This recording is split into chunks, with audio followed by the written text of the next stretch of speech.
meaningless cruise missile strikes, and half-hearted covert operations. Sometimes America's special forces, allied forces, or foreign governments came heartbreakingly close to killing or capturing the terrorist mastermind. Yet every time, Clinton officials failed to give the final orders for such covert operations, or even castigated allies for trying to kill bin Laden. After the president learned that bin Laden was planning to assassinate him, Clinton still could not bring himself to take the kind of strong measures that seem second nature to the current Bush administration. It took more than 5 years for Clinton to sign the first of 3 confidential executive orders to kill bin Laden. But the legal and political restrictions imposed on these secret orders made success all but impossible. That is not to say that the Clinton administration did nothing to stop bin Laden in the 1990s. The federal government, especially at the street level, was active. Indeed, given the bureaucratic and political obstacles erected by the president's political appointees, it is surprising that these dedicated civil servants won even small victories against bin Laden. The higher up the chain of command one climbed, the more bureaucratic delay and political paralysis seemed to take over. Clinton's senior political appointees at the Departments of State, Defense, and Justice, as well as the heads of the FBI and the CIA, often hid behind legalisms or were distracted by feuds.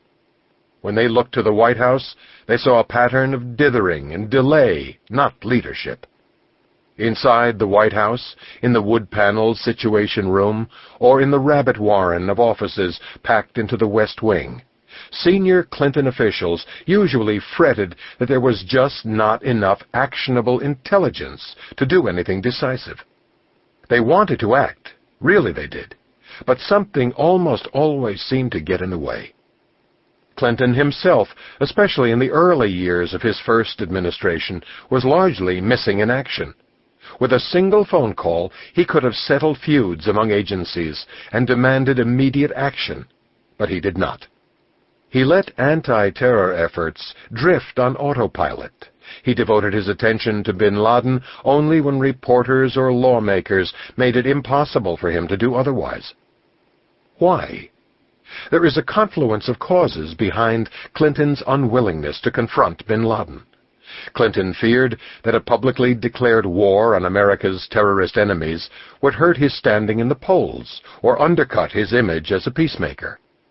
He was deeply ambivalent about the use of American power stemming from his formative, youthful opposition to the Vietnam War.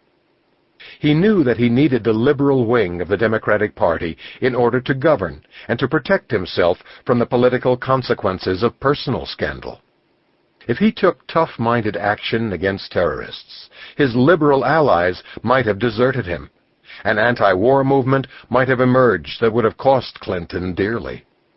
Whatever the reasons, political calculation seemed to triumph over the president's constitutional oath to protect America from all enemies, foreign and domestic. The full story of Clinton and bin Laden has not yet been told. To do that, one must clear away the misperceptions of the Clinton record held by partisans on both sides. Before September 11th, no one knew about Osama bin Laden. This is a favorite chestnut of Clinton defenders. In fact, bin Laden was tracked by the CIA as early as December 1992. Starting in 1995, the State Department reports described bin Laden as one of the most dangerous terrorists in the world. During the Clinton years, Congressional Research Service reports described bin Laden and his reign of terror extensively. Both sets of these reports were available to the public at the time. What's more, major news outlets, including Time, Reader's Digest, CNN, and ABC News, devoted a lot of space to bin Laden. Indeed, the headline on a 1998 Reader's Digest cover story on bin Laden could not be more clear. "This man wants you dead." Clinton didn't do anything. This is one of the most persistent myths about President Clinton. This view has some appeal. President Clinton's attention to foreign affairs, especially in the early days of his administration, was episodic at best. But the legacy of a president is not simply the sum of actions that he personally undertakes. It is the sum of the many actions taken in his name by the far-flung departments of the executive branch. The hard-working street-level agents of the FBI, the CIA, and other counter-terrorism agencies deserve credit for their work during the Clinton years. Generally, presidents get the credit or the blame for what happens in the bureaucracy on their watch. With this understanding, it has to be admitted that the Clinton administration did do something about bin Laden, just not enough. Fair-minded critics of the president accept this. Senator Richard Shelby, the former vice chairman of the Senate Intelligence Committee, told me the Clinton administration did give more than lip service to the fight against terrorism, specifically dealing with the Osama bin Laden group, but the effort was never sustained in any way. I don't think that effort was ever in any way considered bold action, such as the Bush administration is now employing. Did Clinton launch a determined, sustained effort to defeat bin Laden? Could he have done more? After reading the evidence in these pages, the reader can be the judge of that. Unlike Bush, Clinton never had a chance to show his mettle by being tested by momentous events.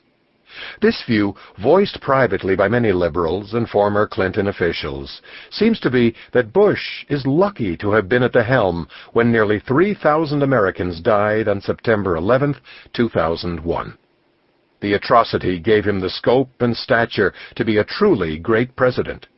Clinton, they say, never had this opportunity. This is their gnawing worry about Clinton's legacy. They are wrong. Clinton was tested by a historic global conflict, the first phase of America's war on terror. He was president when bin Laden declared war on America. He had many chances to defeat bin Laden. He simply did not take them. If, in the wake of the 1998 embassy bombings, Clinton had rallied the public and the Congress to fight bin Laden and smash terrorism, he might have become the Winston Churchill of his generation. But instead, he chose the role of Neville Chamberlain. Clinton only used force against bin Laden to distract the nation from his scandals. When President Clinton ordered cruise missile strikes on a pharmaceutical factory in Sudan and on bin Laden's mountain strongholds in Afghanistan in August 1998, the press was quick to point out the suspicious timing. After all, the Monica Lewinsky scandal was dominating the national conversation. Wag the dog, and all that. But think the suspicious timing issue through to its logical conclusion. President Clinton didn't delay the retaliatory missile strikes, as he knew that the House of Representatives might vote on impeachment. That would have been suspicious timing. Instead, he ordered retaliation on bin Laden almost immediately. Clinton's motives were not entirely pure, of course. The missile strike may have had some fleeting political benefits for the scandal-plagued president. But the national security case for retaliating against bin Laden was sound. Not responding with military force when American diplomats were murdered in their own embassies would have been a real scandal. In fact, this wag-the-dog cynicism puts things exactly backwards. The president wasn't doing too much because of a sex scandal, but too little. Clinton should have ordered many more strikes on bin Laden. The Republican-led Congress stopped Clinton from doing more on terrorism. This is provably false. Republicans, especially after the 1998 embassy bombings, strongly supported the president's efforts to defeat bin Laden. Indeed, some Republicans, including Senator Richard Shelby and Senator Orrin Hatch, called for even bolder action against terrorism. In the dark days of the Lewinsky scandal, every senior congressional Republican who appeared on television publicly supported Clinton's missile attacks on bin Laden. The story of the Clinton years, beginning with Republican Congressman Bill McCollum in 1993, is of Republicans pleading with the president to take a harder line on terrorism.